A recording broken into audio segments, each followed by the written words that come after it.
السلام علیکم ورحمۃ اللہ وبرکاتہ۔ بسم اللہ الرحمن الرحیم۔ الحمد للہ رب العالمین والصلاة والسلام علی سید المرسلین وعلى آلہ واصحابہ وازواجہ وذریاتہ واہل بیتہ اجمعین، اما بعد فاعوذ باللہ من الشیطان الرجیم، بسم اللہ الرحمن الرحیم۔ یا ایہا الذین آمنوا انما الخمر والمیسر والانصاب والازلام رجس من عمل الشیطان فاجتنبوہ لعلکم تفلحون۔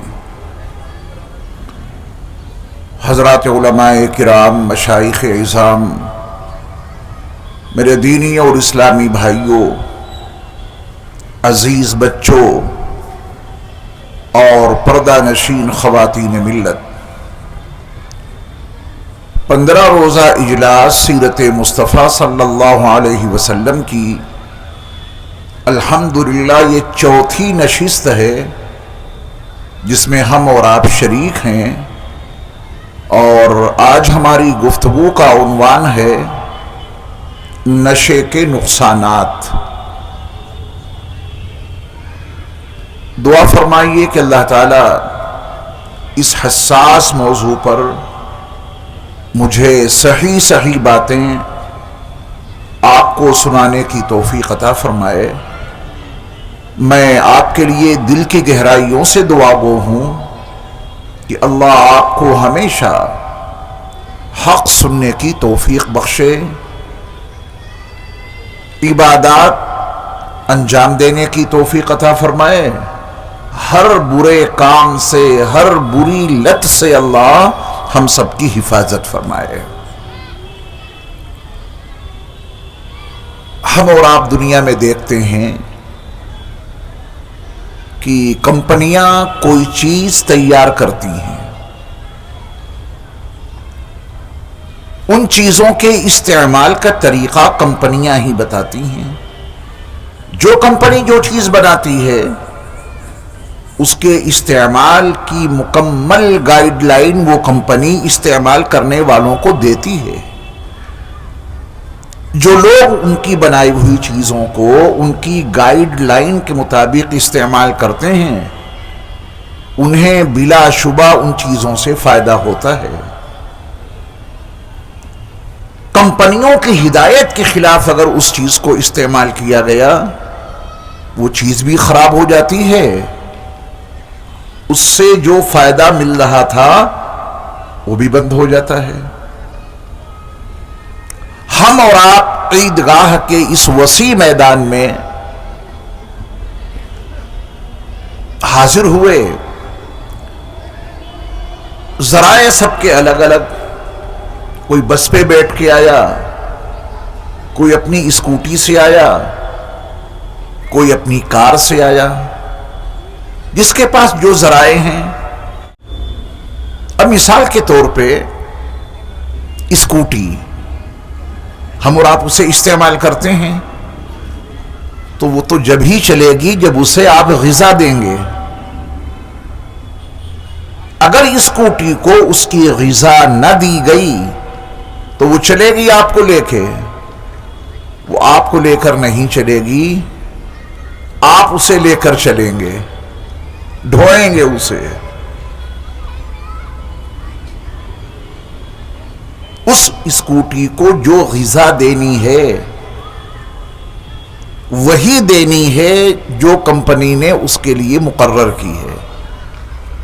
پیٹرول ڈالتے ہیں، اگر آپ اس میں ڈیزل ڈال دیں تو کیا حال ہوگا؟ اگر اس میں مٹی کا تیل ڈال دیں تو کیا حال ہوگا؟ اس کا انجن خراب ہو جائے گا، جو اس سے فائدہ مقصود ہے وہ حاصل نہیں ہوگا۔ ہم اور آپ کار استعمال کرتے ہیں، کار بنانے والی کمپنی نے اس کے انجن کے لیے جو غذا متعین کی ہے وہی غذا اسے دینی ہوگی. اگر اس کے انجن کی ساخت پٹرول کے مطابق ہے تو آپ اس میں ڈیزل نہیں ڈال سکتے، مٹی کا تیل نہیں ڈال سکتے. ڈالیں گے تو اس کا حشر مجھے بھی معلوم ہے اور آپ کو بھی. جو گاڑی اس کے انجن کی ساخت ڈیزل کے مطابق ہے اس میں آپ پٹرول نہیں ڈالتے، اس میں مٹی کا تیل نہیں ڈالتے، اس میں پانی نہیں بھرتے، کیونکہ یہ وہ بدیہی حقیقتیں ہیں جنہیں ہم اور آپ بخوبی جانتے اور سمجھتے ہیں.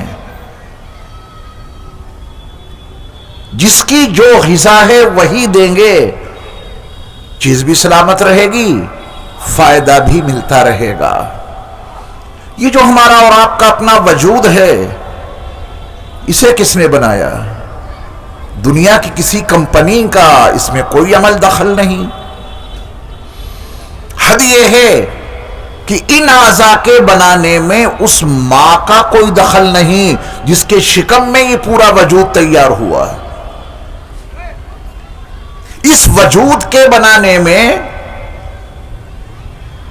والد گرامی کا کوئی دخل نہیں جن کے نطفے سے یہ پورا وجود تیار ہوا.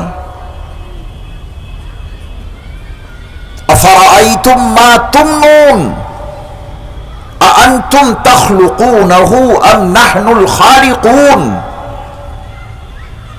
وہ جو تم مادہ منویہ رحم میں ٹپکاتے ہو اس کی تخلیق تم کرتے ہو یا ہم کرتے ہیں؟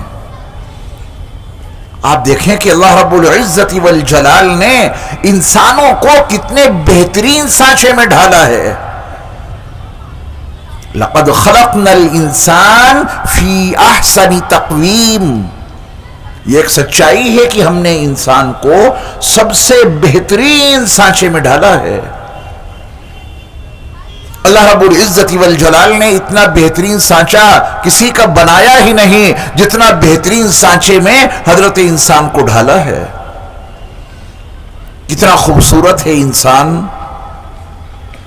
اس کے وجود میں اللہ تعالیٰ نے کیسی کیسی صلاحیتیں رکھی ہیں. آپ یقین جاننا ایسی صلاحیتیں اللہ نے اپنی کسی مخلوق کو عطا نہیں کی. ہاتھی ہے تو بہت بڑا، کھوپڑی بھی اس کی بہت بڑی، مگر اس میں وہ دماغ کہاں جو آپ کو ہو؟ اللہ نے عطا کیا ہے. لاکھوں سال گزر گئے، لاکھوں سال گزر گئے، وہ بیچارہ اسی طرح رہ رہا ہے جیسے لاکھوں سال پہلے رہتا تھا. اس کے کھانے پینے میں، اس کے چلنے پھرنے میں، اس کی بود و باش میں کوئی اضافہ، کوئی ترقی. لاکھوں سال پہلے ہاتھی جس طرح رہتا تھا آج بھی بیچارہ اسی طرح رہ رہا ہے. ایک مثال دی جو اس وقت خشکی کا سب سے بڑا جانور ہے. تری میں چلیے، سمندروں میں جو سب سے بڑی مچھلی ہے اپنے وجود کے لحاظ سے کروڑوں سال سے پانی میں رہ رہی ہے تو بہت بڑی، مگر ترقی کے کوئی ذرائع اس کے پاس نہیں، نہ اس میں اتنا شعور. کروڑوں سال پہلے جس طرح وہ مچھلیاں رہ رہی تھیں آج بھی اسی نہج پہ ان کی زندگی گزر رہی ہے. کوئی اضافہ نہیں، کوئی ترقی نہیں. اپنے ذہن کے پردوں پر حضرت انسان کے علاوہ جتنی مخلوق ہے ہر مخلوق کی زندگی کیسے گزر رہی ہے، پہلے کیسے گزرتی تھی، کیا اس میں کوئی تبدیلی، کھانے پینے کی ڈشوں میں کوئی انقلاب، مکانات رہائش کی جگہوں کے بنانے میں کوئی انقلاب؟ کچھ نہیں. چونٹی جیسے پہلے رہتی تھی آج بھی اسی طرح، کبوتر جیسے پہلے گھونسلے بناتے تھے آج بھی اسی طرح، بیا پرندہ جیسے پہلے گھونسلہ بناتا تھا آج بھی اسی نہج پہ سب کی زندگیاں گزر رہی ہیں ساری مخلوق کی. آپ تو ایک نہج پہ قائم نہیں ہیں. ہمارے اور آپ کے ابا حضرت آدم علیہ السلام کو اللہ رب العزت والجلال نے جب دنیا میں بھیجا تھا، یہاں کون سی رنگینیاں تھیں؟ وہی اونچے اونچے پہاڑ، نشیب و فراز، بہتے ہوئے دریا، ٹھاٹھے مارتے ہوئے سمندر، نہ کوئی مکان، نہ کوئی دکان، نہ کوئی مال، نہ کپڑے. کیا تھا اس دھرتی پر؟ ابا آدم دنیا میں تشریف لائے. یہ دھرتی کیسی ہوگی ہم اور آپ اس کا تصور نہیں کر سکتے. ان کی نسل نے اس کو کیسے جگمگا دیا. چراغ جلتے تھے روشنی کے لیے، یہ قمقمے کہاں سے آ گئے؟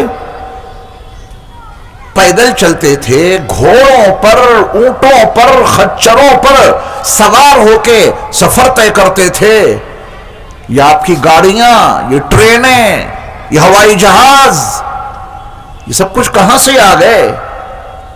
جب آپ اس پر نگاہ دوڑائیں گے تو حضرت انسان کو اللہ نے جو عقل و شعور و آگہی عطا کی ہے، یہ سب ان صلاحیتوں کا نتیجہ ہے جو اللہ نے اپنے بندوں کو، انسانوں کو وہ صلاحیتیں عطا کی. کہاں لوہا زمین کی گہرائیوں میں موجود تھا، کہاں کوئلے کی کانیں تھیں. اب حضرت انسان کو اللہ نے کیا سجھایا؟ جہاں سے لوہا نکالنا تھا اس کی چابی اللہ نے حضرت انسان کو دے دی. انسان نے وہاں سے لوہا نکالا. کوئلے کی کانیں، اس کی چابیاں اللہ نے حضرت انسان کو دے دی، وہاں سے کوئلہ نکالا. ٹرین تیار کی، پانی موجود ہے. کتنے بڑے لوہے کو آگ کے ذریعہ جو اسٹیم تیار ہوئی پانی کی، اس کے ذریعہ سے وہ ٹرین بھاگنے لگی اور دوڑنے لگی. ترقی کرتے کرتے ٹرین آج کس تیز رفتاری سے بھاگ رہی ہے. اللہ نے ان تمام چیزوں کو نہ آسمان سے اتارا نہ زمین سے اگایا. اللہ نے ہر دور کے انسانوں کو صلاحیتیں عطا کی، اور اللہ کی عطا کردہ ان صلاحیتوں کے نتیجے میں آپ دیکھیں دنیا میں کتنی رنگینیاں ہیں، کیسی خوشحالیاں ہیں. یہ دنیا کی رنگینی، ہمارے اور آپ کے استعمال کی تمام چیزیں، اس کا رو مٹیریل سارا اللہ نے زمین میں رکھا. حضرت انسان کو صلاحیت دی، وہ اس مٹیریل کو نکالتا رہا اور چیزوں کو تیار کرتا رہا. یہ فون جو ہم اور آپ استعمال کرتے ہیں، اللہ رب العزت والجلال نے اس کا ٹوٹل مٹیریل زمین میں اسی وقت رکھ دیا تھا جب کھربوں سال پہلے انہوں نے زمین کو بنایا تھا. اس کا سارا مٹیریل اسی وقت اللہ نے اس کے اندر رکھ دیا تھا. فضاؤں میں، ہواؤں میں برقی شعاعوں کے ذریعہ اس کی آواز ایک ملک سے دوسرے ملک میں پہنچے، ایک بر اعظم سے دوسرے بر اعظم میں پہنچے، دنیا کے ایک کنارے سے دوسرے کنارے میں پہنچے. میرے رب نے یہ ساری صلاحیتیں اس فضا میں اسی وقت رکھ دی تھیں جب انہوں نے اس فضا کو بنایا تھا. اس میں ہمارے اللہ کی عطا کردہ صلاحیتیں ہیں. تو اللہ نے ہمیں اور آپ کو بنایا، اس میں کسی کا کوئی دخل ہے؟ ان آنکھوں کے بنانے میں، ان کی پتلیوں کو تیار کرنے میں اور ان میں دیکھنے کی صلاحیت بھرنے میں کسی کا کوئی عمل دخل ہو تو سامنے آئے. ان کانوں کے پردوں کو بنانے میں اور قوت سماعت کے رکھنے میں کہ ان میں سننے کی قوت رکھ دی ہے میرے اللہ نے، اس میں کسی کا کوئی عمل دخل ہے تو سامنے آئے. یہ زبان کیوں بولتی ہے کسی کو نہیں معلوم. یہ دل کیوں دھڑکتا ہے یہ تو سب جانتے ہیں کہ دل دھڑک رہا ہے، جس کے نتیجے میں رگوں میں، نسوں میں خون کا دورانیہ جاری ہے. یہ دل کیوں دھڑک رہا ہے اس کا جواب کسی کے پاس نہیں. اللہ نے وجود تیار کیا. جس طرح ہم نے اسکوٹی تیار کرنے والی کمپنی سے معلوم کیا کہ اس میں ڈالنا کیا ہے کہ یہ چلے صحیح. کار بنانے والی کمپنی سے ہم نے اور آپ نے معلوم کیا، انہوں نے بھی گائیڈ کر دیا کہ اس میں یہ ایندھن ڈالیں گے تو یہ صحیح چلے گی. اگر آپ اس کے خلاف اس کو غذا دیں گے، اس کے اندر کوئی دوسرا ایندھن ڈالیں گے، اس کا انجن بیکار ہو جائے گا، جس مقصد کے لیے تم نے اس کو لیا ہے وہ مقصد بھی تمہیں حاصل نہیں ہوگا۔ ایک سچائی ہے نا، کبھی ہم نے اور آپ نے اپنے اللہ سے پوچھا کہ اللہ اتنا عظیم الشان وجود آپ نے بنایا ہے، اس میں ایندھن کون سا ڈالیں، اس میں غذائیں کون سی ڈالیں تاکہ سب کچھ صحیح رہے؟ ہمارے اور آپ کے پورے وجود کو یہ دل اور دماغ کنٹرول کرتا ہے۔ کیسی غذا استعمال کریں کہ دماغ روشن ہو جائے، دل روشن ہو جائے، اور جب دل اور دماغ روشن ہوگا تو پھر آپ کے وجود کی گاڑی صحیح اپنی منزل پر پہنچے گی۔ اندر اگر کوئی ایسا ایندھن ڈال دیا جس سے دماغ کی بتی بجھ گئی، اندر اگر ایسی کوئی غذا اتار دی جس کی وجہ سے نور کے بجائے تاریکیاں پیدا ہو گئیں، تو پھر تو پورا نظام خراب ہو جائے گا، منزل تک پہنچنا ناممکن ہو جائے گا۔ ہمارے اور آپ کے وجود کو جب ہمارے اللہ نے ہماری اور آپ کی ماؤں کے شکموں میں، ان کے رحم میں ہمارے وجود کو تیار کیا، سب کچھ پہلے وہیں بنا، دنیا میں آ کے بنا، کچھ نہیں بڑھا ہے۔ اللہ نے ماں کے پیٹ میں جیسا بنا دیا وہی وجود دنیا میں آتا ہے۔ یہاں دنیا میں بنتا کچھ نہیں ہے، اضافے ہوتے ہیں، بڑھوتری ہوتی ہے، جو بننا تھا وہ پیٹ میں بن گیا۔ اگر وہاں کوئی کمی رہ گئی تو پھر دنیا کی کوئی طاقت اسے سدھار نہیں سکتی۔ اگر ماں کے رحم میں اللہ ان آنکھوں کو نہ بنائے، آنکھوں کو بنا کے اس میں قوت بصارت نہ بھرے، تو پھر دنیا میں کون سا ایسا آئی سرجن ہے جو دنیا میں ان آنکھوں میں قوت بصارت ڈال دے؟ ہے کوئی ایسا آئی سرجن؟ تو جب اللہ نے ہمیں اور آپ کو ماں کے رحم میں تیار کیا تو وہاں مٹیریل استعمال ہوا ہے، وہاں بھی غذا چاہیے تھی نا، بغیر غذا کے تو وہاں بھی گزارا نہیں، بغیر غذا کے یہاں بھی گزارا نہیں۔ ماں کے رحم میں جب ہمارا خالق، آپ کا خالق، ہمارے اور آپ کے وجود کو تیار کر رہا تھا، غذا چاہیے تھی، وہاں غذا کی ضرورت تھی، تو خالق نے، ہمارے اور آپ کے رب نے، ہمارے اور آپ کے رزاق نے ماؤں کے رحموں میں خون بطور غذا کے اندر داخل تو کیا، لیکن اس منہ سے نہیں بلکہ ناف کے ذریعہ۔ وہ گندا خون اللہ نے عورت کے رحم میں اس کے بچے کو جو غذا دی ہے خون کی، وہ خون اللہ منہ کے ذریعہ اندر پہنچاتے ہیں یا ناف کے ذریعہ؟ زور سے بولیں، ناف کے ذریعہ۔ دنیا میں ساری غذائیں آپ منہ سے لیتے ہیں، جو بھی کھاتے پیتے ہیں، معقولات و مشروبات کی تمام چیزیں اس منہ سے کھاتے ہیں، تو پھر رب نے ماں کے رحم میں جو غذا دی ہے وہ اس منہ سے کیوں نہیں دی، ناف کے ذریعہ سے وہ غذا کیوں عطا کی؟ وجہ بہت ظاہر ہے، آدمی تھوڑی سی توجہ دے یہ حقیقت اسے معلوم ہو جائے گی۔ دنیا میں آنے کے بعد یہ بندہ اپنے اسی منہ سے کہے گا لا الہ الا اللہ محمد الرسول اللہ۔ یہ بندہ دنیا میں جا کے اسی منہ سے اللہ کا نام لے گا، اس کی وحدانیت کا اقرار کرے گا، حضرت محمد صلی اللہ علیہ وسلم کا نام لے گا، ان کے اوپر درود و سلام بھیجے گا۔ یہ بندہ اسی منہ سے قرآن کی تلاوت کرے گا، یہ ہونٹ بھی استعمال ہوں گے، یہ زبان بھی استعمال ہوگی، یہ حلق بھی استعمال ہوگی۔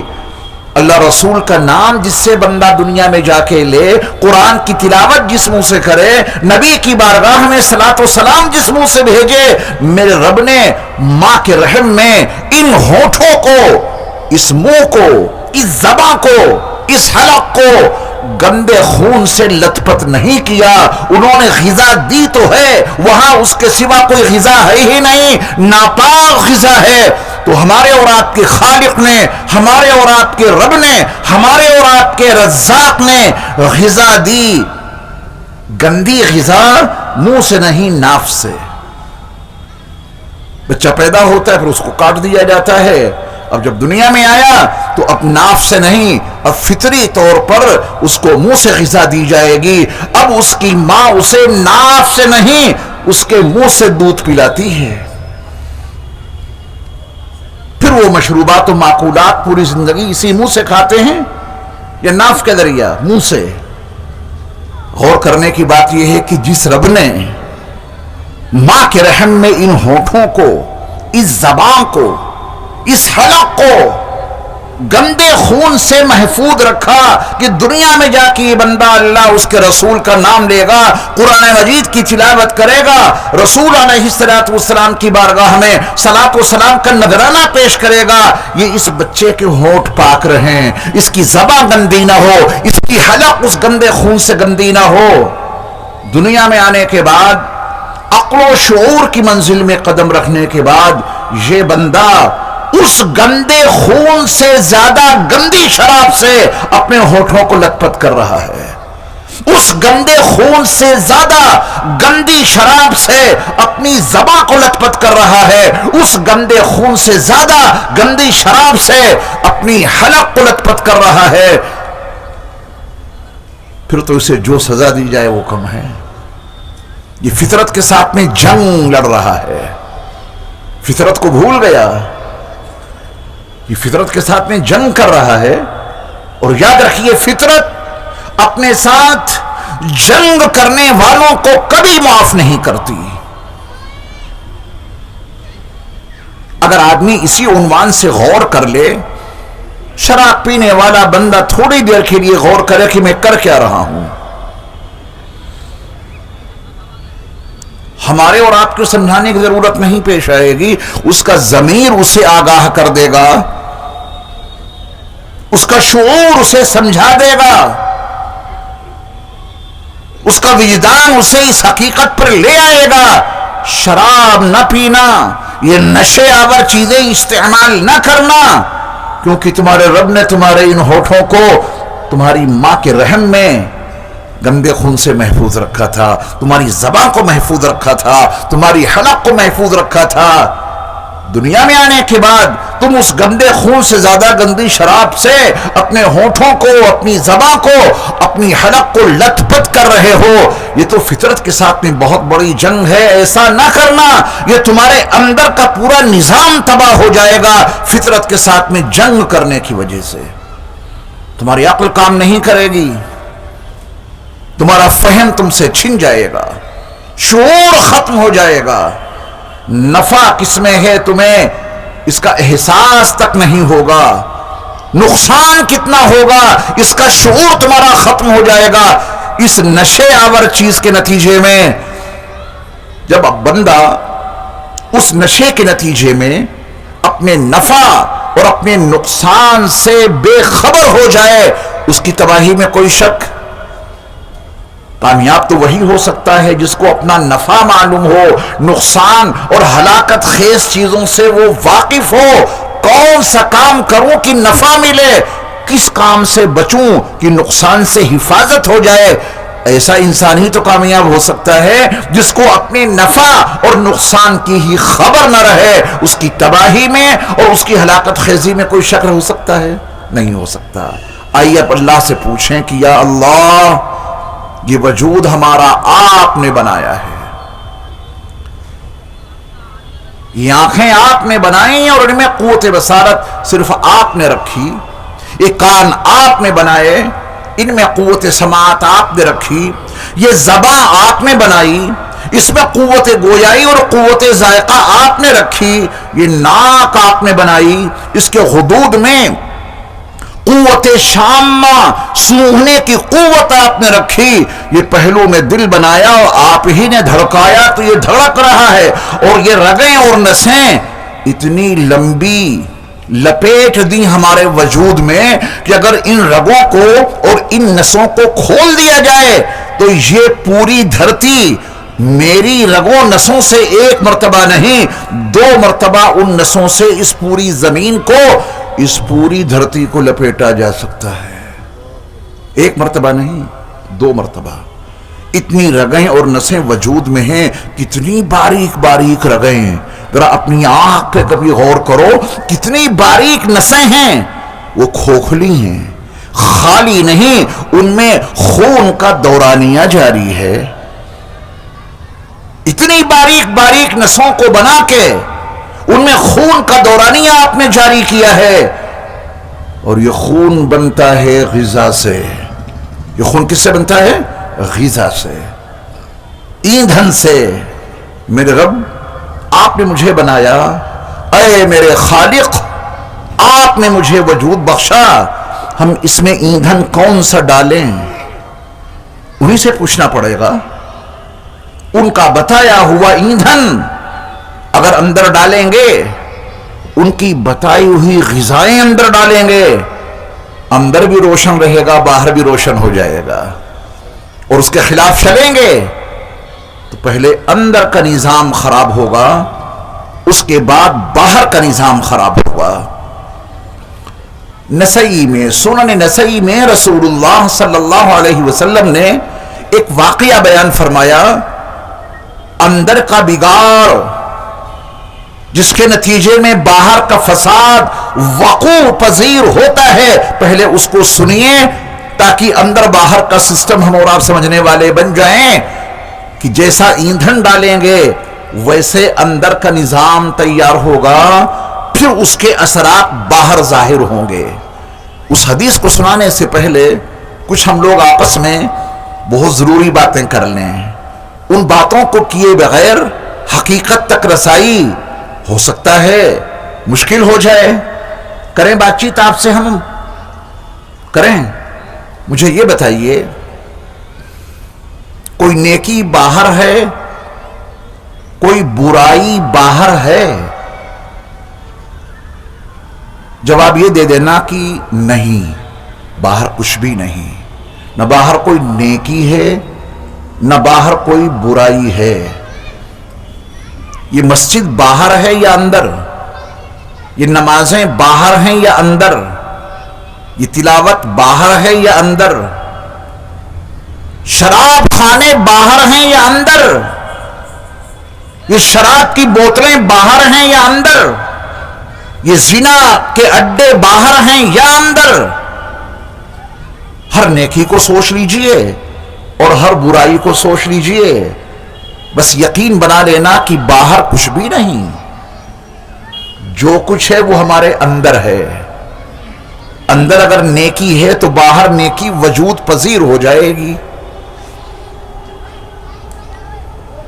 اگر مسجد اندر ہے تو باہر بن جائے گی. اگر نماز اندر ہے تو 5 وقت باہر وجود پذیر ہو جائے گی.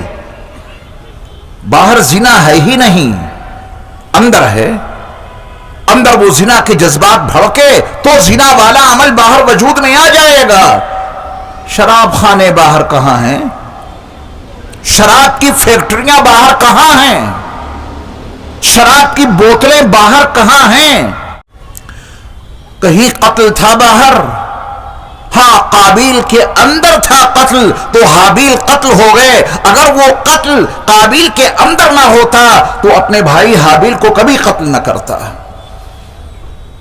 تو جو کچھ اچھائیاں ہیں وہ ہمارے اور آپ کے اندر ہیں، جتنی برائیاں ہیں وہ سب ہمارے اندر ہیں. قرآن مجید کی ایک آیت کا سہارا لے کر یہ مضمون میں آپ کو سمجھائے دیتا ہوں.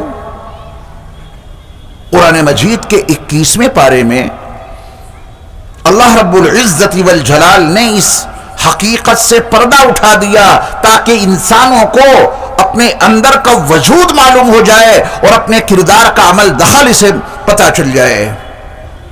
میرے رب نے اس حقیقت کو اجاگر کیا. ظہر الفساد فی البر والبحر، خشکی میں تریم فساد نمودار ہو گیا.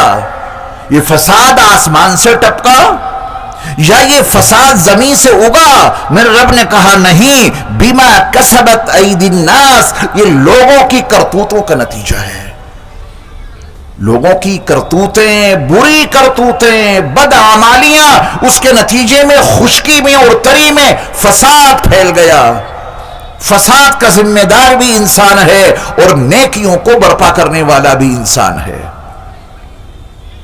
یہ جلسہ باہر تھا کیا؟ اندر تھا۔ اس کی منصوبہ سازی کی گئی، جلسہ باہر آ گیا۔ آپ یہاں آئے، یہ باہر ہے یا اندر؟ یہ اندر تھا آپ کے دماغ میں۔ پیارے نبی کی سیرت سنیں گے چل کے، ابھی آپ اپنے گھر میں بیٹھے ہیں، پیارے نبی کا پیغام سنیں گے، آج کا موضوع سنیں گے، یہ سب کچھ اندر تھا تو باہر آ گیا، آپ یہاں حاضر ہو گئے۔ اگر یہ جذبہ آپ کا اندر نہ ہوتا تو آپ بھی گھروں میں پڑے ہوتے، یہاں کیوں آتے؟ یہ آپ جو یہاں آئے ہیں یہ پہلے اندر تھا، اس کے بعد باہر ہوا۔ میرے رب نے انگور بنائے، انگور کھانے کے بعد بہت جلد خون تیار ہوتا ہے انگور کے ذریعہ۔ میرے رب کی کتنی بڑی نعمت۔ شراب تو نہیں ہے باہر، انسان کے اندر شراب ہے۔ انسان کے اندر کی شراب نے ان انگوروں کو شراب میں تبدیل کر دیا۔ شراب اندر تھی تو باہر آ گئی، برا کام اندر تھا تو باہر آ گیا۔ یہ قتل باہر کچھ بھی نہیں، کہاں قتل ہے؟ آپ کہیں دکھاؤ کہ یہاں قتل ہے۔ پہلے وہ اس انسان کو اپنے ذہن میں قتل کر دیتا ہے، اپنے ذہن میں منصوبہ بناتا ہے، خاکہ تیار کرتا ہے، ریکنگ کرتا ہے، اس کے اوپر حملہ کب اور کیسے کیا جائے، یہ سب کچھ پہلے ہو رہا ہے نا۔ یہ انسان اس انسان کو اندر پہلے قتل کر دیتا ہے، بعد میں پھر وہی قتل باہر ظاہر ہو جاتا ہے۔ اگر اس حقیقت کو سمجھ گئے کہ سب کچھ تو ہمارے اندر ہے، تو پھر کسی بھی نیکی کو برپا کرنے کے لیے باہر بعد میں دیکھنا، اس نیکی کو پہلے اپنے اندر برپا کرو، اور کسی برائی کو روکنے سے پہلے باہر بعد میں دیکھنا، اس برائی کو پہلے اپنے اندر ختم کرو، کیونکہ باہر کچھ ہے ہی نہیں، جو کچھ ہے وہ اندر ہے۔ اب اندر اچھائیاں کیسے پیدا ہوں، اس میں ایندھن کا بہت بڑا دخل ہے۔ اللہ کرے اس حقیقت کو ہم آج کے سبق میں سمجھ لیں۔ اپنے اندر کو بنانے کے لیے، اپنے اندر نیکیوں کا جذبہ پیدا کرنے کے لیے، اپنے اندر نیکیوں کا شعور پیدا کرنے کے لیے، اپنے اندر بھلائیوں کا احساس پیدا کرنے کے لیے ایندھن کا صحیح ہونا ضروری ہے۔ اچھا ایندھن اندر جائے گا، اچھی غذائیں اندر جائیں گی، حق حلال لقمے اندر جائیں گے، نور پیدا ہوگا، نیکیاں برپا کرنے کا جذبہ اور شوق پیدا ہوگا۔ ایندھن غلط ہو گیا تو اندر بگاڑ پیدا ہوگا۔ غذائیں حرام اندر جا رہی ہیں، وہ اپنا اثر کیوں نہیں دکھائیں گی؟ اگر آپ کی اسکوٹی میں پیٹرول کے بجائے ڈیزل ڈالا جائے، اگر وہ انجن متاثر ہو سکتا ہے اس غلط ایندھن کے نتیجے میں، تو حرام کھا کے ہمارا اندرون کیوں نہیں بگڑے گا؟ ضرور بگڑے گا۔ اس حقیقت کو سمجھ لینے کے بعد کہ نیکیاں ساری اندر، برائیاں ساری اندر، نیکیوں کا شعور، نیکیوں کا جذبہ، نیکیوں کا احساس،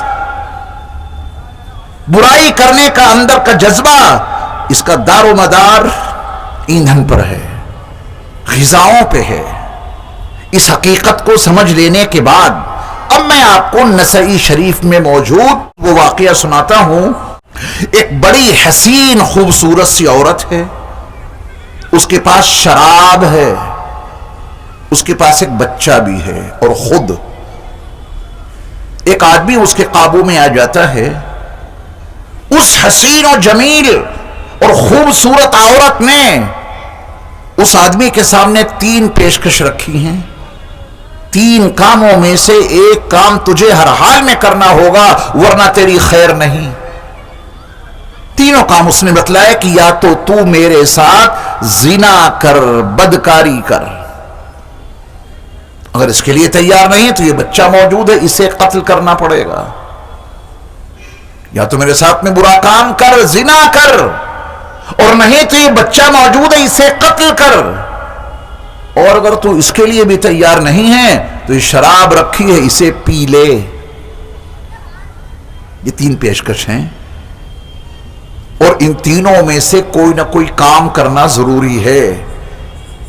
اس شخص نے اپنی عقل پہ زور دیا، جرائم کا گراف سمجھنے کی کوشش کی، کون جرم کتنا بڑا کتنا چھوٹا ہے، اس کے دماغ نے اس کو کچھ ایسا سمجھایا، زنا کرنا تو بہت برا کام ہے، یہ نہیں کروں گا۔ بچے کا، معصوم بچے کا ناحق قتل کر کے میں اپنے آپ کو کیسے تباہ کر لوں، اس کے ذہن نے اسے کچھ ایسا سمجھایا کہ سب سے چھوٹا گناہ شراب پینا ہے، شراب پی لیں گے تو ان دو بڑے گناہوں سے بچ جائیں گے، جبکہ یہ ام الخبائث ہے، یہ ایندھن ہے نا، ایندھن تمام برائیوں کی ماں، تمام برائیوں کی جڑ ہے یہ شراب۔ اب اس شخص نے نہ زنا کیا، نہ اس شخص نے بچے کو قتل کیا، وہ شراب پی لی، اندر صحیح ایندھن گیا یا غلط؟ غلط گیا۔ اندر صحیح غذا گئی یا غلط؟ غلط۔ جب ایندھن ہی غلط چلا گیا تو اب اندر فطور پیدا ہوگا، بگاڑ پیدا ہوگا اندر۔ ذہن اس غلط ایندھن کے نتیجے میں اتنا متاثر ہوگا، اتنا متاثر ہوگا کہ جن گناہوں کو بہت بڑا سمجھ رہا تھا، اس غلط غذا اور اس غلط ایندھن کے نتیجے میں اب وہ اس کے لیے ہر برا کام آسان ہو جائے گا۔ اس نے شراب پی، ایندھن غلط گیا، شراب نے پھر اپنا کام کیا۔ شراب کا پہلا کام ہے دماغ کے اندر فطور پیدا کرنا، سوچنے اور سمجھنے کی صلاحیتوں کو ختم کر دینا۔ یہ ہر نشے کی خاصیت ہے، جب آدمی کوئی نشہ لیتا ہے تو سوچنے سمجھنے کی صلاحیت ختم ہو جاتی ہے۔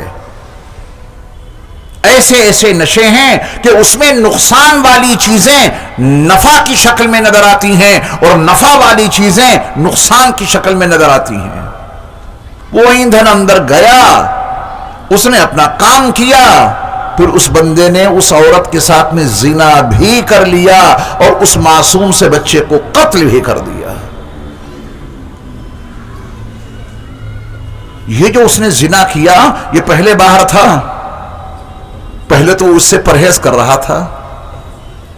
یہ جو اس نے معصوم بچے کو قتل کیا یہ قتل پہلے باہر تھا، وہ تو اس سے پرہیز کر رہا تھا۔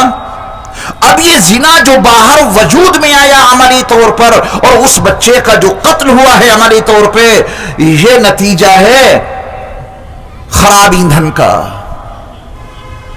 اندر غذا غلط گئی، ذہن میں فطور پیدا ہو گیا، زنا باہر آ گیا، غذا اندر گئی، اندر خرابی پیدا ہو گئی، اندر فطور پیدا ہو گیا تو باہر بچے کا قتل ہو گیا۔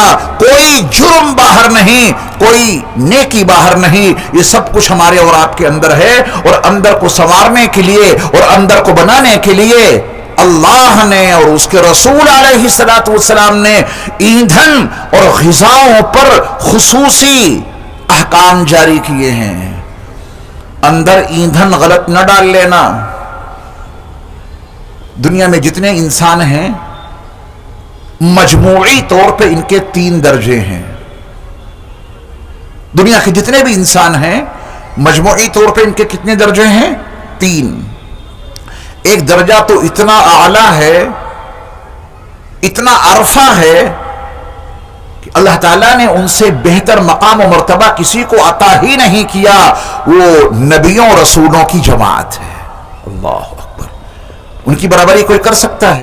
نبیوں رسولوں کو اللہ رب العزت والجلال نے جو مقام و مرتبہ عطا کیا، اپنی جو معرفت ان کو عطا کی، ایمان کا جتنا بلند گراف ان کا تھا وہاں تک کسی اور بندے کی رسائی نہیں ہو سکتی۔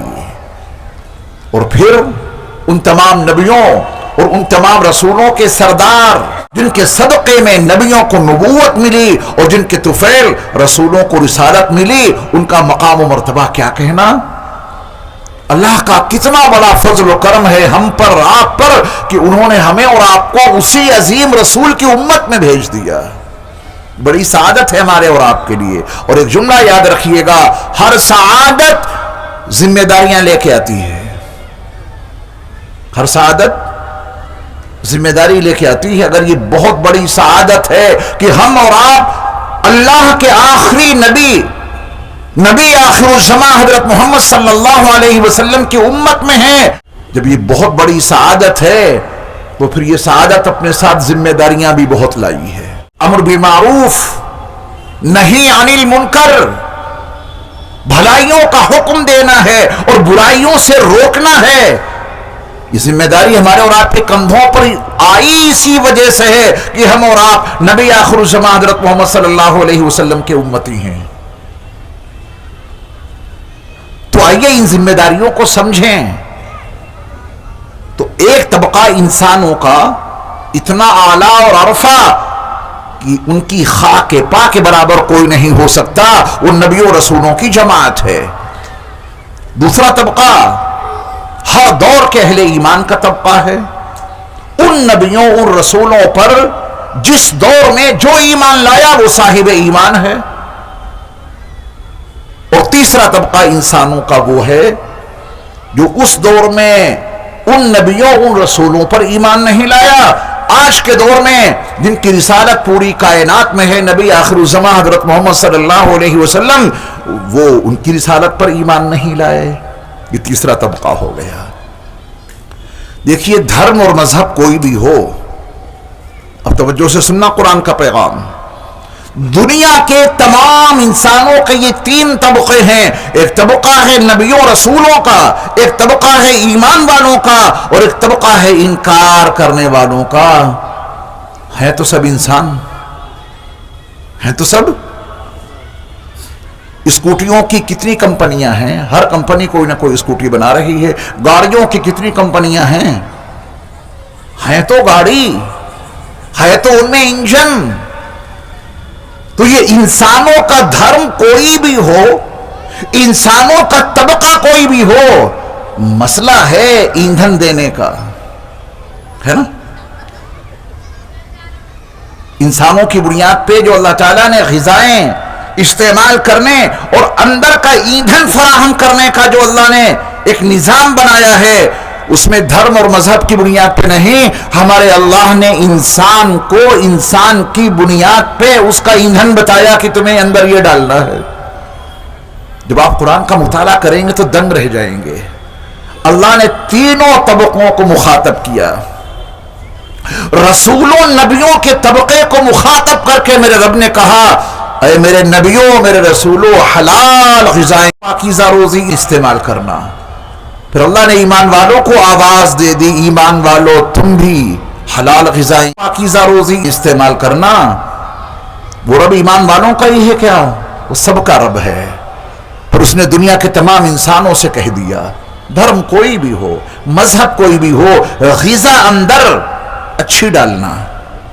یا ایھا الناس، یا ایھا الذین آمنوا میں تو ایمان والے مخاطب ہیں۔ یا ایھا الناس، اے دنیا کے تمام انسانوں، تمہارا دھرم کوئی ہو، تمہارا مذہب کوئی ہو، اندر ایندھن اچھا ڈالنا۔ اگر خراب ایندھن ڈالو گے تمہاری عقل خراب ہو جائے گی، خراب ایندھن ڈالو گے تمہارے شعور کی کیفیت بدل جائے گی، تمہارے احساس میں برائیاں شامل ہو جائیں گی، اللہ کی اس زمین پہ فساد برپا ہو جائے گا۔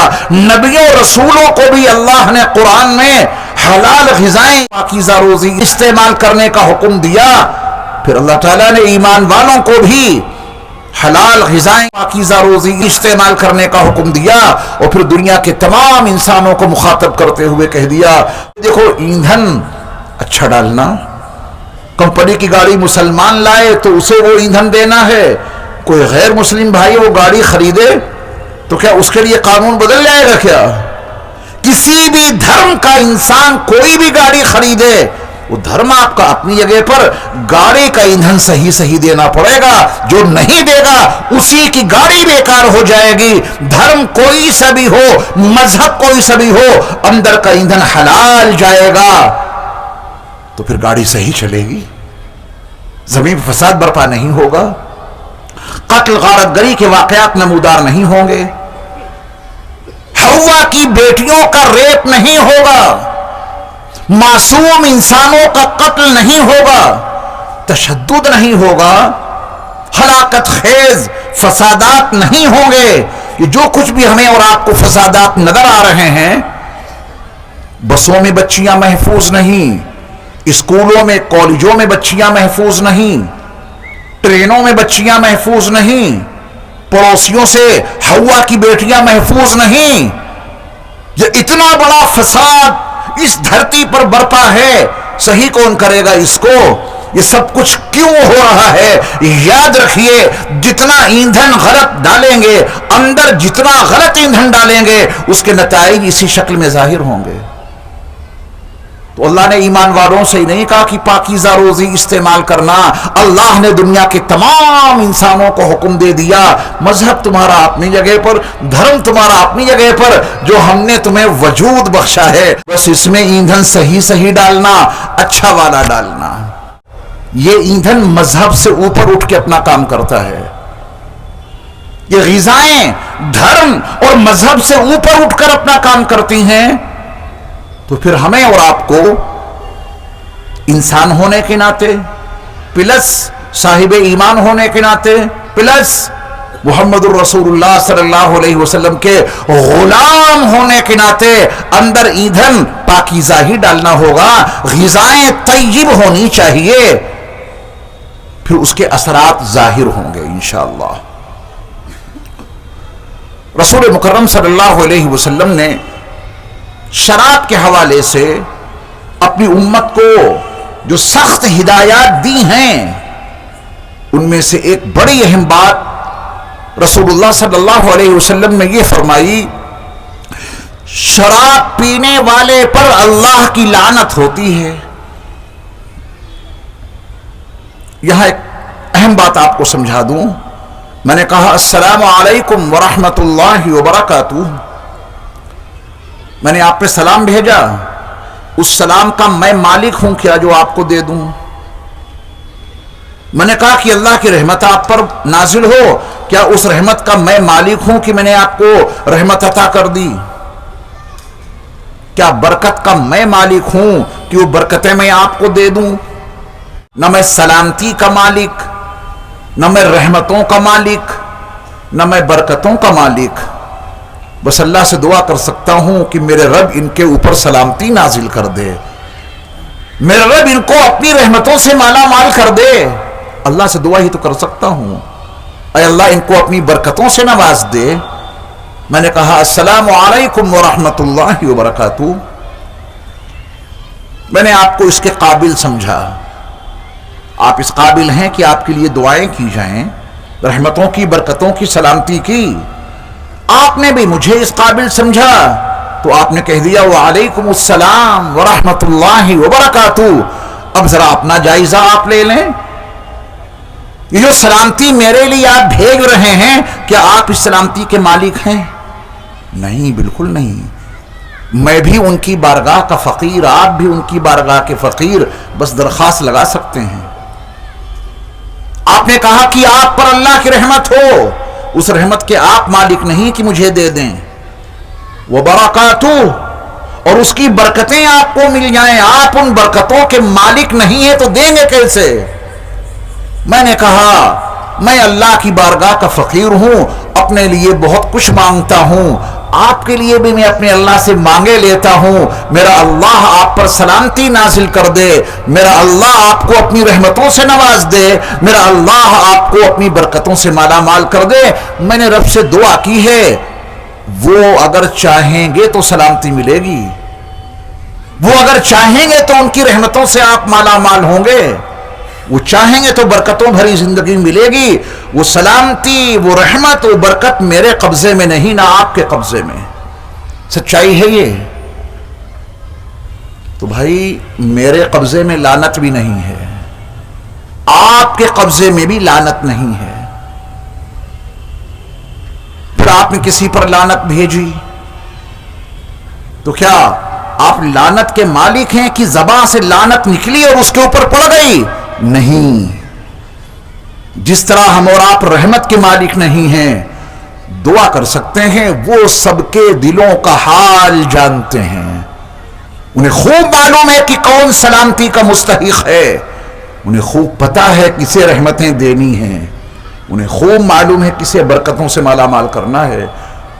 کوئی فرعون کے لیے روزانہ صبح و شام رحمتوں کی دعائیں کرے، فرعون کے لیے سلامتی کی دعائیں کرے، اللہ کو معلوم ہے کہ وہ رحمتوں کا مستحق ہے یا نہیں، اسے معلوم ہے کہ وہ برکتوں کا مستحق ہے یا نہیں۔ ہمارے اور آپ کے کہنے سے کیا ہوتا ہے؟ ہم نے کہہ دیا، بھیجنے والا اللہ، اسے معلوم ہے کہ فرعون یہ رحمتوں کا برکتوں کا مستحق نہیں ہے، تو ہم لاکھ اس کے لیے رحمتوں اور برکتوں کی دعائیں کریں، ہماری کوئی رحمت کی دعا، ہماری کوئی برکت کی دعا اس کے حق میں مقبول ہوگی؟ ہم نہ رحمت بھیج سکتے ہیں، نہ برکت بھیج سکتے ہیں، دعا کر سکتے ہیں۔ ایسے ہی کسی شخص کو ہم نے سمجھا کہ یہ بہت برا ہے، اس کی برائی آخری حد تک پہنچی اور ہم تک اور آپ تک ایسی خبر پہنچی کہ یہ بندہ اتنا برا ہے کہ وہ لعنت کا مستحق ہو گیا، لعنت کا۔ تو آپ نے اس کے لیے لعنت کی بد دعا کر دی، اس کے اوپر اللہ کی لعنت ہو، تو کیا آپ کے اور ہمارے لعنت بھیجنے سے ہمارے اللہ اس پہ لعنت بھیج دیں گے اگر وہ لعنت کا مستحق نہیں ہے؟ نہیں بھیجے گا۔ وہ بندہ رحمت کا مستحق ہے، ہم ادھر سے لعنت بھیجیں گے، اللہ اس لعنت کو کنورٹ کر کے رحمت میں اس کے اوپر نازل کر دے گا، کیونکہ وہ علیم بذات الصدور ہیں، انہیں معلوم ہے کون رحمت کا مستحق ہے، کون لعنت کا مستحق ہے۔ جو رحمت کا مستحق ہے اگر اس پر کوئی لعنت بھیجے گا، اللہ اس کو رحمت میں کنورٹ کر کے اس کے اوپر رحمت بھیج دیں گے۔ کوئی لعنت کا مستحق ہے، اس کے لیے رحمت کی کوئی دعا کرے گا، اللہ اس رحمت کو لعنت میں کنورٹ کر کے اس کے اوپر لعنت بھیج دیں گے۔ حقیقت کو جاننے والے صرف اللہ ہیں، ہمارا اور آپ کا علم تو بڑا محدود ہے۔ آپ کیا جانے میری کیا حیثیت ہے اور مجھے کیا پتا آپ کی حیثیت کیا ہے؟ سب کے دلوں کا راز میرے رب کو معلوم ہے۔ آپ کا ظاہر اچھا ہے تو ہم آپ کو اچھا ہی سمجھیں گے، میرا آپ نے وجود دیکھا تو کوئی نہ کوئی آپ بھی فیصلہ کریں گے، حقیقی راز تو صرف اللہ کو معلوم ہے۔ رحمت اور لعنت کی اس فلسفے کو ذہن میں رکھنا اور پھر اپنے پیارے مصطفیٰ صلی اللہ علیہ وسلم کا فرمان عالی شان سننا۔ میرے مصطفیٰ نے فرمایا جو شراب پیتا ہے شرابی پر اللہ کی لعنت نازل ہوتی ہے۔ اب ہم اس سے کہیں لاک السلام علیکم ورحمت اللہ، شرابی کو، اور اللہ کے رسول کا فرمان ہے اس پہ اللہ کی لعنت ہے، تو یہ ہمارے اور آپ کے السلام علیکم ورحمت اللہ وبرکاتہ کہنے سے کیا وہ شرابی انسان سلامتی اور اللہ کی رحمتوں اور اللہ کی برکتوں کا مستحق ہو جائے گا؟ سچ تو وہ ہے جو میرے مصطفیٰ کی زبان سے نکلا، وَالنَّجْمِ إِذَا هَوَى ما ضل صاحبكم وما غوى وما ينطق عن الهوى ان هو الا وحی یوحى۔ زبان مصطفیٰ سے نکلنے والا ایک ایک لفظ وحی الہی پر مشتمل ہوا کرتا ہے۔ نبی نے کہہ دیا تو سچ، نبی نے فرما دیا تو برحق۔ شرابی پر اللہ کی لعنت نازل ہوتی ہے۔ اب ہماری زبان سے اس کے لیے رحمتوں برکتوں کی کتنی ہی دعائیں کیوں نہ نکلیں، اس پر نہ ہم رحمت بھیج سکتے ہیں نہ اس کے لیے ہم رحمت وہاں تک پہنچا سکتے ہیں، کیونکہ میرے مصطفیٰ نے فرما دیا شرابی انسان پر اللہ کی لعنت نازل ہوتی ہے۔ اب دنیا میں کس کے پاس وہ طاقت اور قوت ہے تو اس لعنت کو ہٹا کے اس پر رحمت بھیجے؟ پھر آپ علیہ الصلوۃ والسلام نے یہی نہیں فرمایا کہ جو شراب پیتا ہے اسی پر اللہ کی لعنت، میرے مصطفیٰ نے فرمایا کہ جو پلاتا ہے اس پر بھی اللہ کی لعنت۔ اور شراب پلانے والوں کے لیے ہم اور آپ کتنا ہی کہے ورحمۃ اللہ وبرکاتہ، کیا ہم اس تک رحمت پہنچا سکتے ہیں؟ نہیں۔ کیوں؟ نہ رحمت کا میں مالک نہ آپ۔ برکتیں اس تک پہنچا سکتے ہیں؟ نہیں، برکتوں کا نہ میں مالک نہ آپ۔ اللہ کا فیصلہ نبی نے سنا دیا، اللہ کی لعنت نازل ہوتی ہے ان پر بھی جو پلاتے ہیں۔ کوئی آدمی یہ نہیں کہہ سکتا کہ میں کہاں پیتا ہوں، میں تو صرف پلاتا ہوں۔ نبی نے پینے والے کے لیے لعنت کا اعلان کیا تو پلانے والے پر بھی لعنت کا اعلان کیا۔ سرور کائنات صلی اللہ علیہ وسلم نے بات کو یہی محدود نہیں رکھا، ایک بات اور ارشاد فرما دی، جو شراب کشید کرتا ہے، جو شراب بناتا ہے، اس پر بھی اللہ کی لعنت۔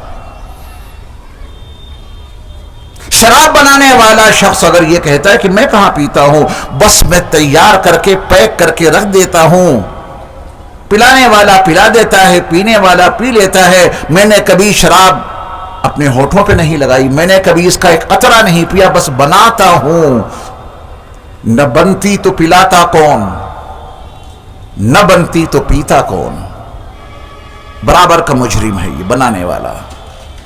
اللہ کے نبی صلی اللہ علیہ وسلم نے فرمایا اس پر بھی اللہ کی لعنت ہے۔ پھر شراب کو ایک مقام سے دوسرے مقام پہ کوئی شخص لے جاتا ہے، منتقل کرتا ہے اس کو، ٹرانسپورٹ،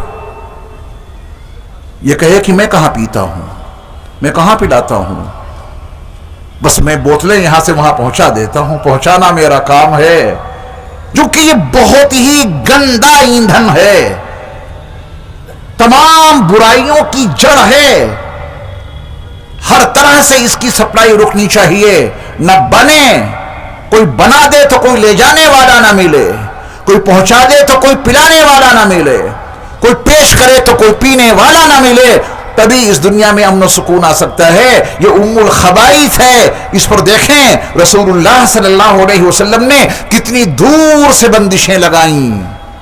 کوئی بنائے گا تو اس پہ اللہ کی لعنت ہے، کوئی اسے ٹرانسپورٹ دے گا اس پہ اللہ کی لعنت ہے، کوئی اسے پلائے گا تو اس پر اللہ کی لعنت ہے، اور کوئی اسے پیے گا تو اس پر اللہ کی لعنت ہے۔ یہ ہماری اور آپ کی دعاؤں سے کچھ نہیں ہونے والا، جس پہ اللہ کی لعنت کا فیصلہ ہو چکا ہے، اور نبی علیہ الصلوۃ والسلام نے اس کو وعدے کر دیا ہے، اس لعنت کو کائنات کی تمام طاقتیں مل کر بھی رحمت میں تبدیل نہیں کر سکتی۔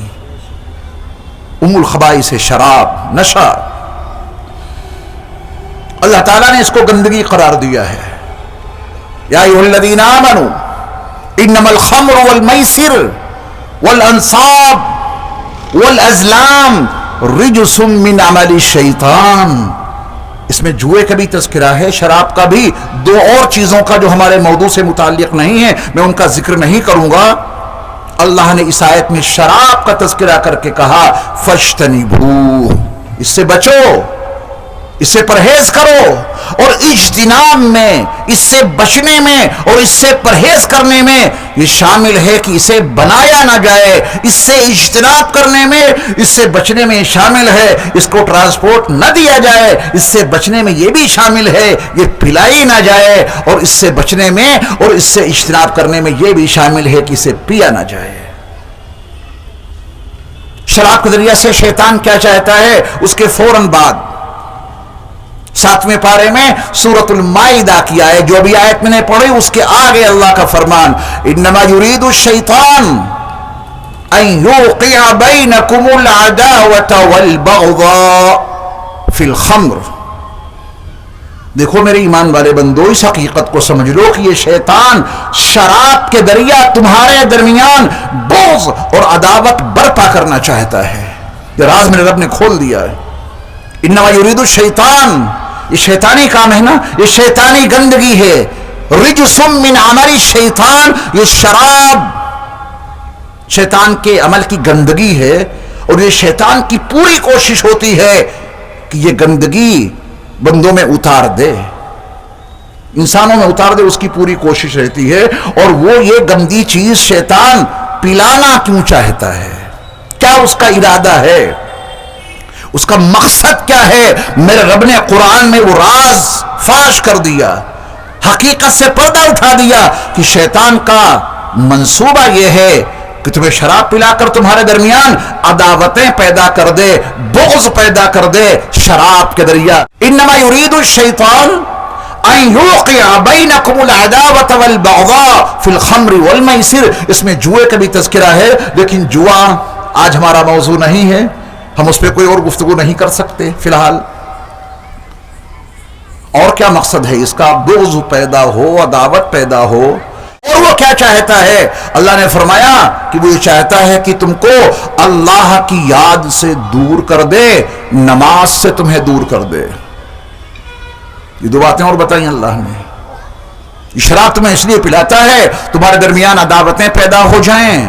یہ شراب شیطان تمہیں اس لیے پینے پہ آمادہ کر رہا ہے کہ تمہارے درمیان میں بغض پیدا ہو جائے، اور اس لیے بھی تو پلاتا ہے، اس لیے بھی پینے کا جذبہ پیدا کرتا ہے کہ تم اللہ کی یاد سے غافل ہو جاؤ، نماز سے دور ہو جاؤ۔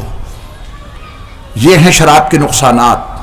کبھی یہ مت سوچنا کہ صاحب یہ تو اسلام نے منع کیا ہے، قرآن نے کہا ہے کہ شراب نہ پیو، یہ گندگی ہے، اس سے اندر بھی بگاڑ پیدا ہوتا ہے، باہر بھی بگاڑ پیدا ہوتا ہے، دماغ میں فتور پیدا ہو جاتا ہے، سوچنے سمجھنے کی صلاحیتیں ختم ہو جاتی ہیں، اور نشے کے نتیجے میں یہ انسان نہیں بلکہ جانور بن جاتا ہے۔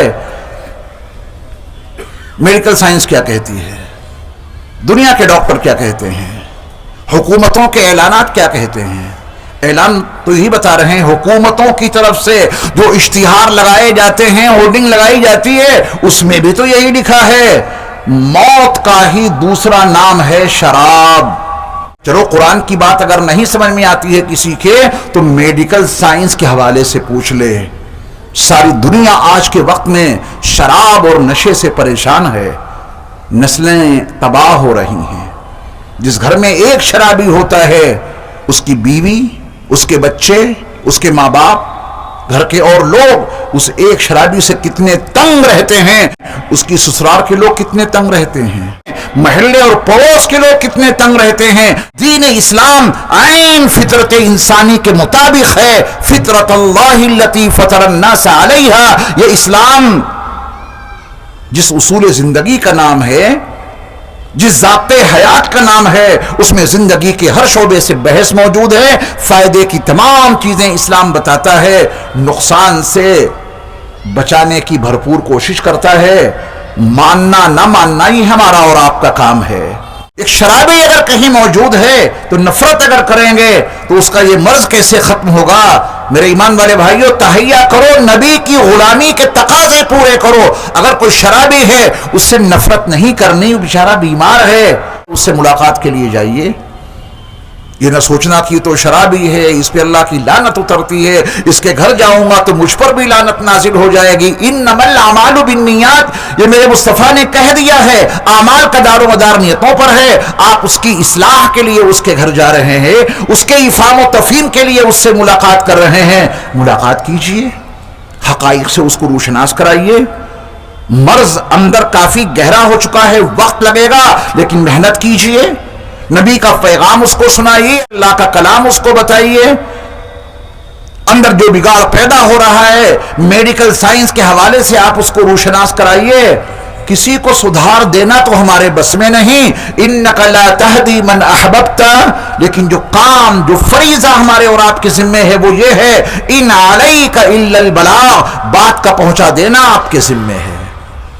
کریں گے یہ کام انشاءاللہ؟ کسی شرابی سے نفرت نہیں، بیماری ہے اس کو، اس کی اصلاح کی کوشش قرآن و حدیث کے تناظر میں کریں۔ ملاقات کیجئے۔ جب آپ ملاقات کریں گے تو بہت ممکن ہے کہ وہ شرابی اپنی ایک کمزوری آپ کو بتائے، بہت ممکن ہے، اور وہ کمزوری یہ ہے کہ کیا بتائیں مولانا، غم، غموم، دل کی پریشانی، ذہنی الجھنیں ہی اتنی ہیں کہ بغیر پیے نیند نہیں آتی، اس لیے پیتا ہوں۔ یہ عذر ہے، بہت بڑا عذر ہے لوگوں کے پاس۔ ان کے دل کا اضطراب، ان کی ذہنی الجھنیں، دل اور دماغ کی پریشانیاں اتنی زیادہ ہیں کہ انہوں نے اپنے بارے میں یہ سوچ لیا کہ جب تک پیئیں گے نہیں تو نیند نہیں آئے گی۔ جب تک پیئیں گے نہیں تب تک نیند نہیں آئے گی، سکون نہیں ملے گا، اس مجبوری میں پیتے ہیں۔ آج کے درس کا یہ بہت اہم حصہ، کیونکہ شرابی یہی عذر پیش کرتے ہیں، میں نے کہا ان سے نفرت نہیں کرنی ہے، بیمار لوگ ہیں ان کے علاج کی فکر کرنی ہے۔ جب آپ ان سے بات کریں گے تو بہت ممکن ہے کہ یہ عذر پیش کریں، ذہنی الجھنیں ہی اتنی ہیں، دل کی پریشانیاں ہی اتنی ہیں، اس کے پیے بغیر سکون نہیں ملتا، اس کے پیے بغیر نیند نہیں آتی۔ اب آپ ہی بتائیں کیا کریں؟ تو آپ ان کو نبی کا عطا کیا ہوا ایک نسخہ دے دینا۔ مجھے کوئی شک نہیں، یقین کامل ہے مجھے اور آپ کو بھی ہونا چاہیے، نبی کے نسخے سے بہتر دنیا کا کوئی نسخہ ہو ہی نہیں سکتا۔ نشہ مکت سینٹر کتنے بنے ہیں، لوگ وہاں بھی جاتے ہیں، جس کو جہاں سے فائدہ ملے۔ مقصد ہے کہ نشہ ختم ہو ہمارے سماج، ہمارے معاشرے سے، یہی مقصد ہے نا۔ نبی نے ایک نسخہ عطا کیا ہے، ہم سب بھی اس کو اپناتے رہیں تاکہ آئندہ اس کی لت نہ لگے، اور جو اس مرض میں مبتلا ہیں ان کو نبی کا نسخہ دے دینا۔ عن عبداللہ بن عباس رضی اللہ تعالی عنہما قال قال رسول اللہ صلی اللہ علیہ وسلم من لزم الاستغفار جعل اللہ له من كل ضيق مخرجا ومن كل هم فرجا ورزقه من حيث لا يحتسب او كما قال علیہ الصلاة والسلام، رواہ ابو داؤد۔ حدیث کی بڑی مشہور معتبر کتاب سنن ابی داؤد، اس میں یہ حدیثی نسخہ موجود ہے۔ راوی عبداللہ ابن عباس، میرے مصطفیٰ کے چچا زاد بھائی سیدنا عبداللہ ابن عباس رضی اللہ تعالی عنہما فرماتے ہیں کہ اللہ کے رسول صلی اللہ علیہ وسلم نے ارشاد فرمایا کہ جو شخص اپنے اوپر استغفار کو لازم کر لے، کثرت سے استغفار پڑھا کرے۔ اگر آپ نے کہہ دیا استغفر اللہ، استغفار والا عمل وجود میں آ گیا، ہو گیا استغفار۔ اس سے زیادہ پڑھنا چاہیں، استغفر اللہ ربی من کل ذنب واتوب الیہ، بہت اچھی بات ہے۔ منیمم اگر آپ نے استغفر اللہ پڑھا تو استغفار والا عمل وجود میں آ گیا۔ جو شخص اپنے اوپر استغفار کو لازم کر لے، یعنی کثرت سے استغفار کیا کرے، اللہ اس کو 3 نعمتوں سے مالا مال کرتے ہیں۔ کتنی نعمتیں عطا کرتے ہیں؟ کثرت استغفار کے نتیجے میں 3 نعمتیں۔ کسی مصیبت میں اگر گھرے ہو تو اللہ استغفار کی برکت سے اس تنگی سے نکلنے کے لیے کوئی نہ کوئی راستہ ضرور پیدا کر دیں گے، استغفار کی برکت سے۔ بہت بڑی نعمت ہے۔ جب آدمی تنگیوں میں گھر جاتا ہے نا، کہاں کہاں اپنی پیشانی کو جھکاتا ہے، کہاں کہاں جا کے لوگوں کی خوشامدیں کرتا ہے، وزیروں سفیروں کے پاس جا کے پیشانی رگڑتا ہے۔ میرے مصطفیٰ کا فرمان ہے استغفار کثرت سے کرو، اللہ ان تنگیوں سے نکلنے کے لیے کوئی نہ کوئی راستہ ضرور پیدا کر دیں گے۔ دوسرا انعام اس موضوع سے متعلق ہے۔ شراب کے کسی عادی انسان کے پاس ہم اور آپ پہنچے جسے شراب کی یا دیگر نشوں کی لت لگی ہے، اور اس کا بیان یہ ہے کہ کروں تو کیا کروں، ذہن پہ الجھنیں اتنی سوار ہیں، دل اتنا مضطرب ہے کہ بغیر پیے نیند نہیں آتی، سکون نہیں ملتا۔ رسول اللہ صلی اللہ علیہ وسلم نے فرمایا وَمِن كُلِّ هَمٍّ فَرَجًا، اللہ ہر غم سے کشادگی عطا کر دے گا استغفار کی برکت سے۔ آدمی صحیح استغفار کرے، اس کے نتیجے میں شراب کی لت چھوٹے گی۔ وَمِن كُلِّ هَمٍّ فَرَجًا، اللہ استغفار کی برکت سے ذہنی الجھنوں سے نجات دے دیتے ہیں۔ میں آپ کی زبان میں وَمِن كُلِّ هَمٍّ فَرَجًا کا ترجمہ کیے دیتا ہوں، جس کو آپ بڑی آسانی سے سمجھ لیں گے۔ ہر غم سے کشادگی ہمارے بہت سے لوگوں کے لیے ہو سکتا ہے مشکل لفظ محسوس ہو رہا ہو، میں آپ کی زبان میں نبی کے اس فرمان کا ترجمہ کیا دیتا ہوں۔ استغفار کی برکت سے اللہ آپ کو ٹینشن فری کر دیں گے۔ وَمِن كُلِّ هَمٍّ فَرَجًا، اللہ آپ کو استغفار کی برکت سے ٹینشن فری کر دیں گے۔ آدمی شراب پیتا ہے اپنے غم کو بھلانے کے لیے، آدمی نشے کی گولیاں کھاتا ہے اپنے غم کو بھلانے کے لیے، انسان نشے کی انجیکشن لگاتا ہے غم کو بھلانے کے لیے۔ کروڑوں درود و سلام ہو نبی مکرم صلی اللہ علیہ وسلم پر، آپ نے غم کا حقیقی علاج اپنی امت کو دے دیا۔ یہ شراب، یہ نشہ، یہ نشے کی گولیاں، یہ نشے کی انجیکشن، یہ غم کا علاج نہیں۔ یہ نشہ تو انسان کو مدہوش کر دیتا ہے، اور جیسے ہی ہوش آئے گا پھر غم کے بادل دل اور دماغ پر منڈلاتے ہوئے نظر آئیں گے۔ میرے مصطفیٰ نے فرمایا کثرت سے استغفار کیا کرو، استغفر اللہ استغفر اللہ استغفر اللہ ربی من کل ذنب واتوب الیہ، یہ کثرت سے پڑھو، اللہ تمہیں ٹینشن فری کر دے گا۔ جب ٹینشن نہیں رہے گی تو شراب کیوں پیو گے؟ جب ذہنی الجھنیں ختم ہو جائیں گی تو نشے کی گولیاں کیوں کھاؤ گے؟ جب ذہنی الجھن ختم ہو جائے گی تو نشے کے انجیکشن کیوں لگاؤ گے؟ وَمِن كُلِّ هَمٍّ فَرَجًا، اللہ ہر غم سے کشادگی عطا کر دیتے ہیں استغفار کی برکت سے۔ تیسرا انعام وَرَزَقَهُ مِنْ حَيْثُ لَا يَحْتَسِبُ، اللہ ان مقامات سے آپ کو روزی عطا کریں گے استغفار کی برکت سے جہاں سے ہمارا اور آپ کا وہم و گمان نہیں ہو سکتا۔ آئیے تہیہ کریں، ارادہ کریں اپنی زندگی میں، اپنی 24 گھنٹے کی معمولاتی زندگی میں استغفار کثرت سے کریں۔ اگر کسی ساتھی کے بارے میں معلوم ہو جائے کہ اس کو شراب کی لت لگ گئی ہے، نبی کا یہ نسخہ اس کو دینا، کثرت سے پڑھو استغفار، یہ بڑا اہم ورد ہے، اس کو سب لوگ اپنائیں۔ یہ تینوں نعمتیں سب کو چاہیے، تنگیوں سے نکلنا ہو جائے، ذہنی الجھنیں ختم ہو جائیں، ان مقامات سے روزی ملنے لگے جہاں سے ہمارا اور آپ کا وہم و گمان نہیں ہو سکتا، زندگی سکون سے گزرے گی انشاءاللہ۔ نشے کے نقصانات بہت ہیں، تباہ کر دیتا ہے نشہ سماج کو، معاشرے کو برباد کر دیتا ہے نشہ، انسان کے اندرون کو اور باہر کو، انسان کا دماغ مختل ہو جاتا ہے نشے کی وجہ سے۔ نوجوانوں کو خاص طور پہ اس سے پرہیز رکھنا ہے۔ اللہ ہم سب کی ہر گناہ سے حفاظت فرمائے۔